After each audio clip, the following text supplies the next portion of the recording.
The Love Life and Lose Weight podcast will teach you the art and science of changing your habits around food. I'm your host, advanced certified weight and life coach, Heather Beardsley. I've helped hundreds of women just like you figure out how to stop dieting, lose weight, and love life on the journey to goal weight and beyond.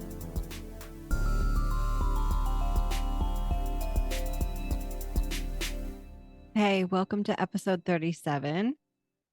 This episode, we're going to talk about BOOM goals. BOOM is an acronym that stands for blowing our own minds.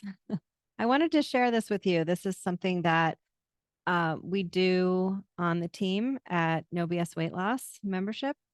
Corinne and company came up with this a few years back with some of the original employees as a, just a nice way to set goals professionally and personally, and to share it within the supportive structure of the team, and to really play around with desire and the beautiful organ in your head between your ears, your brain, and getting your brain focused in a consistent way on big goals.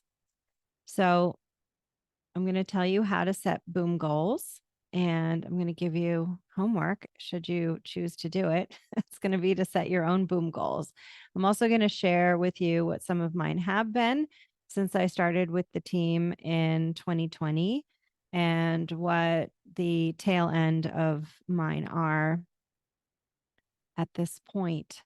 As a team, we set goals in usually it's around August. So kind of just after mid-year, and we check in on them like every 3 or 4 months. There'll be we communicate in Slack, and we just post updates to how the goals are going.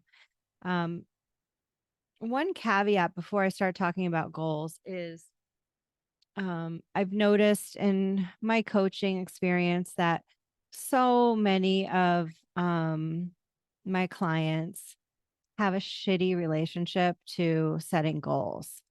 This isn't something that I really have ever experienced for myself. I'm not really sure why, because Lord knows I have set many goals and have not, reached them. It's not like I'm super, super good at reaching goals. I mean, I think I'm better at it now than I ever have been, but that's because I have resources and, mindset tools. I'm a coach. I know how to kind of get into action and work with my brain. Whereas when I was younger, I didn't really understand that. But I just never was the kind of person who put pressure on myself by thinking it would be so terrible if I failed. I just always figured I got nothing to lose, because if I don't set the goal, then I'm not going to focus enough to like trip over it by just inadvertently becoming a millionaire or something like that. Like it just made sense to me. Like you have to focus your thinking and your actions in a consistent way in order to reach big goals. Of course, some of it is like a lot of effort, yes, but I think a lot of times our brain wants to make a big goal mean that it requires big, huge effort. And of course, a lot of my clients think their weight loss feels that way, especially if they think they have like comparatively a lot more to lose. And the mind can really use this as a way to just do nothing. Um, but again, I'm just try to have a really honest relationship with what is. And I just refuse to lie to myself. So I just ask myself if there's something that I want in my life, like it's not just something that I can sweep away or something that I feel like is an urge for something in the moment. Like what's an urge I have in the moment? These New Balance sneakers used to just be for old people, and now they're cool again. And they have this certain kind that I'm really like lusting over lately. Like that's not that is a passing fancy. What I'm talking about is a goal that lives within you, a desire for something that no matter how much time has gone by, you just kind of take that desire with you. Like you kind of can't shake it. Maybe you've tried to go after it. Maybe you've tried to like drop it and forget it. And there it is, like a stray dog just following you through your life. This is what boom goals are for. It's to create an arena in which to play out a deliberate relationship with your innermost desires, the desires that make you uniquely you. I feel like the things that are within me that I always wanted to achieve, um, it's kind of like a karmic thing. Like I just think I've got to figure out and see it through to the end. No matter whether I do it or not is not even the most important thing. The most important thing is that I spend deliberate time in my life with what is within me so that I become the person who is engaged with what is within her. So I think that has probably created a life that is includes many careers, um, few relationships. It's taken me out of my hometown. I've lived different places. I've taken risks in my life. And, that's not for everybody, but that's my unique sensibility. And I just don't want you to think that you have to act like that or translate that for you. What I'm just saying is, whatever is within you, that comes out within this exercise, um, you can be honest and just acknowledge that this is something that you want. And I think just the act of doing that alone can be transformative because you're speaking the language of your internal world and you're bringing it out into the playground of, an embodied life. And then the question is, what do you want to do with that? And more interestingly, who do you become in the pursuit of it? So, um, I'll I'll share some of my takeaways from this process that I've described here, more toward the end when I go over my own goals. But first, let's talk about how to create a blowing our own minds goal for you. So here's your first question. You're going to journal to figure out what some of your boom goals are. Maybe you just have one, maybe you have more than one. There's no right answer, but I want you to journal on this question. What are the things in my life that I would love to accomplish? And if I did, I would blow my own mind and my current idea of what's possible for me.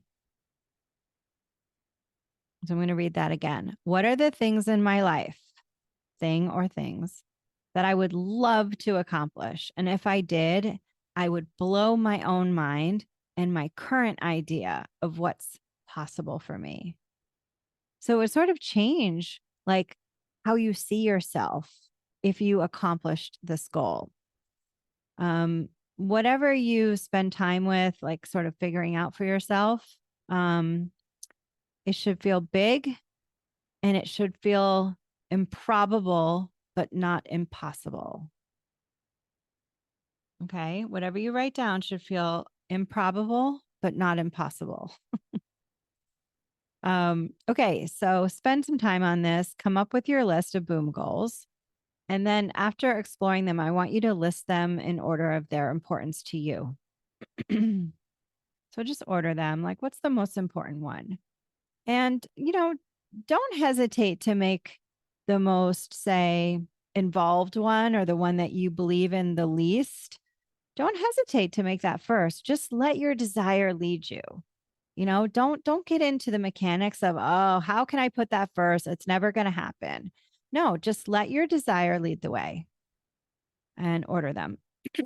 Next, decide how you can, over the next year, make progress toward them. How will you take the first steps toward making it happen?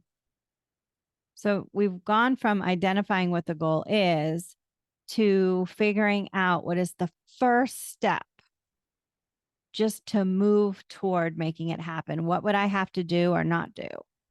What would I have to think or not think? What would need to start to change? And this is how you start to like put your brain on creating the life that you always wanted. The next part, just jot some things down. Again, don't overthink this. You're just going to take the first steps. So like I mentioned before, when we come up with our boom goals, we list them in front of other people so everyone can see them. And this is important. And I encourage you to do the same thing. If you're in an accountability group, I'm going to really highly recommend that you share your boom goals with your accountability group or your group of friends, somebody that you feel comfortable sharing this with. Goals can't grow under the cover of darkness or in seclusion. They just can't. It's like a seed that you plant that in a dry dirt and you never water and you never let the sunlight in. So you've got to share it. You got to bring it out, like I said, from within you where it can't be achieved. It's just a seed of an idea. And you got to bring it out into the 3D world where you can look at it, you can engage with it, you can talk about it, you can make it real. And you can go ahead and you can mastermind this if you want. You could do like a boom goal mastermind with your accountability group where you meet at least every 4 to 6 months. So this would be twice a year, up to 3 times a year if you want. I mean, the pace is really up to you, but put it on the calendar now. So if you're doing it with a group, go ahead and calendar your quarterly or semi-yearly, what have you, meetings to check in. So this lets your brain know we're not just going to kind of think about this and forget it. Like the boom goal is a commitment for a year. And it's a responsibility that if you do this, that you're going to really see like who you are under this kind of rule play that we're kind of putting out there. It should feel fun and exciting. If it doesn't, it's because you're allowing yourself to focus on what you don't want that could happen from boom goals rather than what could happen. So it's just a matter of changing your focus, ignoring the what ifs or what if I fail or this would be so terrible. You have to ignore that. You have to have that CEO leadership energy from your brain. And this is why boom goals are so good because it requires you to have discipline and benevolent leadership with your thoughts on this and just to act like the CEO and move yourself and your life fiercely and courageously and compassionately toward those things that are meaningful to you. Okay. It's so interesting to see for me what really lights up my team members when I look at their boom goals. It like allows me to understand them on such a deeper level. It creates so much connection in that way. Like I just love seeing what lights up different people and what's super important to me or to them. And then I feel like I can relate to them on a deeper level. So it's great for connection and community and friendships. And it also allows me to be a cheerleader for them. Even if they never know that I'm rooting for them, when I see them kind of in their life, working on their goals, I'm just cheering them on.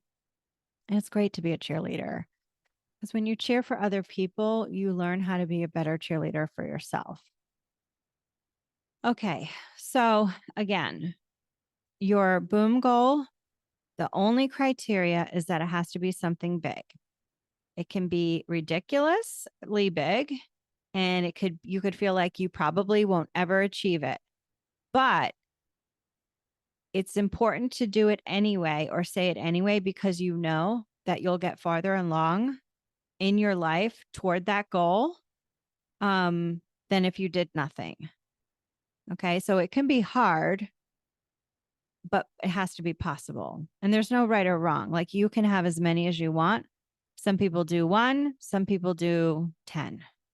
It just depends on like how much you enjoy setting goals and how you like to work with goal setting. Some people do better with like just constraining their boom goals to like 2 or even 3. And some other people like love the variety of like book reading on, you know, walking goals or triathlon goals or like just a whole varied bunch of goals for each area of their life. So, um, it should feel exciting, good, and a little scary. And the purpose of boom goals is because we learn a lot about what's needed in the process to take you from where you're at right now to the end goal. And many times it's not even so much about if it can be achieved, but it's learning how to the discipline, the art of how to slowly work on a problem to make it like unpack it and figure out. It's kind of like, you ever have a necklace that gets like lost in the bottom of your purse and it's just impossibly like knotted up, and you just like really consider like, I should just throw this out, like this is a lost cause. But you kind of know, like every night if I took out a pin and I just worked on the tiniest edge of it, eventually I'm pretty sure that I would be able to get it out. It's the same thing with boom goals. It's about evolving in your life as well so that you don't stay stagnant and bored. So many of my clients, they're overeating because they're bored in their life, but they also just don't have direction about what kind of new things they want to bring in. So I've often found that as my clients learn how to decondition the habit of overeating, it creates this white space where something new needs to be called in, because you've got to be engaging in some way in life with your senses. And goal setting is such a great way to do that. Something else is like that can come from this process is when you really give yourself permission to like say, let's say you want to, I don't know, you want to record an album as a musician, and you put that down. And then in the process of figuring it out, you're like, oh, wait, I need to like practice so much more. And I need to find somebody who, let's say, is a singer, because I don't want it to just be acoustic. I want it to be accompanied by singing. I got to find the singer. And then I just don't have time for this. And like, I thought I wanted this, but I actually don't want this. And I don't want to put money into the recording session. I just want to play my guitar. Maybe that's where you wind up. Well, you know what? That's a hell of a lot better being in the place where you're like, okay, I thought I wanted to be a published like musician, but it just turns out that I just want to play my instrument more. That's so much better than beating yourself up constantly underneath the surface, thinking, I never went for my dream. I'm just too lazy. I just never made it happen. Well, you know what? You tried and you figured out, it's not for me. And then you can move on to something new and figure out, like, okay, so now guitar playing is my hobby. What else interests me? And so it's 100% okay to like change and update your boom goals as you update and change during the course of the year. There is no like, the only way you fail at boom goals is if you walk away from them and just say, fuck it, it's too hard. It's the same way that the only way you fail at weight loss is if you just give up on yourself. So oftentimes with the team, on our little updates, our semi-monthly updates, we'll see changes and it'll be just something like, you know what? I made some attempts, but I really realized that, let's say, running a marathon is actually not what I want to do. I hate getting up early and running in the morning. I'm more of like an evening runner, and I just want to find a group in my city that wants to run along the beach in the evenings 2 times a week, let's say, or like bike ride, or you could bike ride, join a bike group. It's not that you actually needed the marathon, but like you can love that that was your goal. And through like really taking the steps to get to the goal, you get more clarity on, oh, it wasn't really the marathon. It's just, I want to be a runner. I want to run with a group and I want to find community in my running. That's the main thing. So it'll give you that clarity. Okay. So here's your assignment: dream big and create your own boom goals list. Let your imagination run wild and feel like how good it feels to like name the thing you always wanted and just say, I'm working on this over the next year. And then you can watch your brain get to work figuring it out how to make it happen. My recommendation to keep it front of mind is to have a look at your boom goals every month while you're on your weight journey or your weight maintenance. You know, usually you should be having like a check in each month, look at how your previous month went, do an assessment. And for the new month, you kind of re look at your boom goals. And I like to do like a percentage assessment, like what percentage of the way am I um, toward reaching my boom goal? And a lot of times you'll have no idea, and that's fine. Like you can just say, like, I'm still figuring out how to do this and I'm just not sure yet, but I'm still trying to figure it out. And that's fine. Some boom goals take time to hatch. But for other ones, it'll be really easy to see your progress and it should be motivating. I can't tell you how good it feels to write done next to a boom goal. I write my boom goals in my notes app on my iPhone. So here's the point where I want to share what my old boom goals were with all of you. Um, so I joined the team in March of 2020, and my goal was to reach my goal weight of 145 pounds, to stay sober, um, to reverse my fatty liver and my insulin resistance, to graduate life coach school and launched my program. Oh, sorry. This was before I reached the team. So I wasn't calling them boom goals, but I had yearly goals before I joined the team. So this is about 6 months, eight or so months before I joined the team at No BS.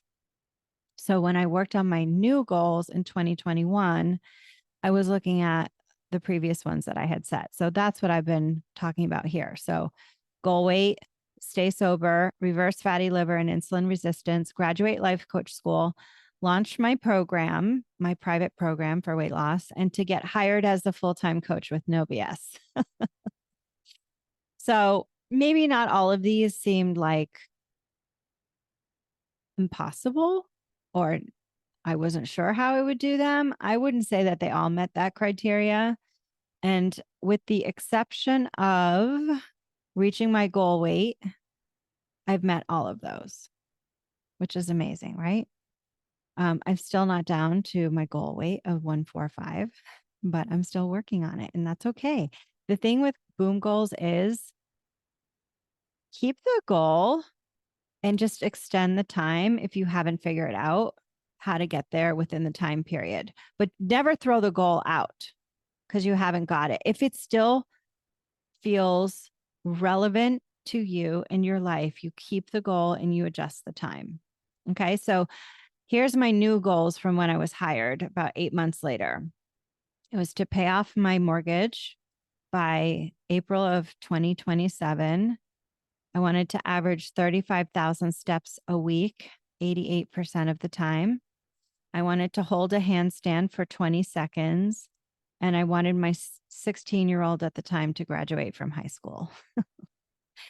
So by August of 2022, I had paid off my house. I'm not sure about the steps. And 88% of the time, I'm not sure. I do remember like going through them and looking at the stats and stuff. And then I think it was one of those things where I'm like, this isn't that important to me. Like it's just a task for me to do. I like walking, but it doesn't need to be a boom goal. So that one just kind of fell by the wayside. I did work on sticking a handstand for 20 seconds, but I quickly realized that I would have to practice handstand way more than I wanted to, and it would become more like work for me. So the end result of staying with it for 20 seconds wasn't actually what I wanted. I just wanted to feel like I was practicing handstand and that I was good at it, that I wasn't letting my skill set of doing a handstand like languish or like to lose it. Because like once you can kick up into handstand and hold it there for a little bit, if you don't practice, you'll lose that ability. Now, will it come back pretty quick? Yeah, it will.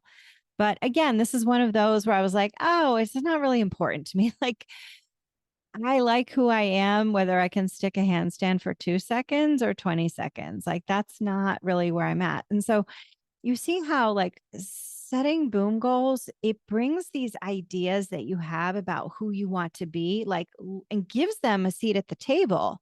And then you get to spend some time with them, and you're like, I thought I was really interested in you, but I'm actually not. And my last one was just recently realized, which is that my youngest son did graduate high school by the skin of his teeth, but he did. So good. Okay. So now we're on the third round of boom goals, and I'm at the tail end of these. My first one was to attend 104 in studio yoga classes by September 1st of 2023. And I do have a running list going. And that was born out of my desire to reconnect with community after being so kind of like homebound because of COVID. Um, the second one was to reach my goal weight and maintain within an 8-pound range. I want to get master coach certified. I want to launch a podcast and average 6,700 downloads per month, publish a book, and I wrote Be on Stage at the 2023 Life Coach School Mastermind. Okay, so where am I at with these? Well, I injured my AC shoulder joint back in February, and I've been rehabbing my shoulder. The good thing about what happened is that it was related to lifting weights and doing yoga. I have like I have a 22-year yoga practice. And the injury has illuminated that I've been doing chaturanga, which is like a slow, controlled lowering into like a lowered push-up position from a down dog position. If you know about yoga, you probably know what a chaturanga is. And my chaturangas, I've been going past a 90-degree angle, which has put excess pressure on my shoulder joint for 20 something years. And I think the competitive or the repetitive stress injury has like accumulated into shoulder issues. So my in studio yoga classes has been stopped so that I could figure out what the underlying issues were with my shoulder. And that is now more important to me, is to have a healthy shoulder for life. I've already had surgery on my shoulder for a rotator cuff injury. And so the yoga classes are much less important to me than learning how to do my chaturangas in a way that isn't going to chronically make my shoulder injured. So this has been a wonderful thing that's come out of this boom goal. And I'm just kind of still staying with it. And I'm just not really sure how the yoga classes are going to continue to fit in, but this for sure will be a goal that I probably kick out to 2024. I'm still not at goal weight, but I'm working on it and making progress more so than I did last year. Not yet master coach certified. We'll see how that plays out. I did launch a podcast, and my average downloads are creeping up every month, which is really exciting. And as many of you know, I'm working on my book, and I hope to have it published by September. So that's been a huge thing that has happened. And they just announced Life Coach School Mastermind. I think it's like the first week in September. And so far, no one's invited me to be on stage. But I thought I should mention it, right? Like, who knows? In any case, those are my goals. I don't think that you should ever be embarrassed to dream big or share your goals. I mean, it's certainly not for everybody, and everybody has a different outlook on this, but I encourage you to speak about what's in your heart, what's what lights you up, what gives you that fire in your belly to think that you could pursue it. I just want to really encourage you to give it a name, give it a voice, and work on it month by month. Like each month when you write down your boom goals, what are the actions that you still need to take to get that done? I mean, right now, as I speak these words, this is my dual goal to get my podcast boom goal done, is to sit down at 3:22 on a Wednesday when I'm tired and I could be, having my lunch break, my late lunch break today. And I could just be, having my lunch, but instead this is meaningful to me. Showing up here each week, recording the podcast, it's making me into a podcaster. I am now a podcaster. I can say that. That's now become something that last year I wasn't a podcaster, and now I am. It's like amazing. You can do that too. Just think of the possibilities. So if you have comments or you want to share your goals with me, visit me at Thrive in Midlife on Instagram and let me know what your thoughts are. Okay. So stay focused, set your boom goals. So long. Hey, if this episode was helpful, then let's connect. Visit hbeardsley.com/subscribe. That's hbeardsley.com/subscribe. You'll get a gift from me, exclusive subscriber content, and advanced notice of in-person events.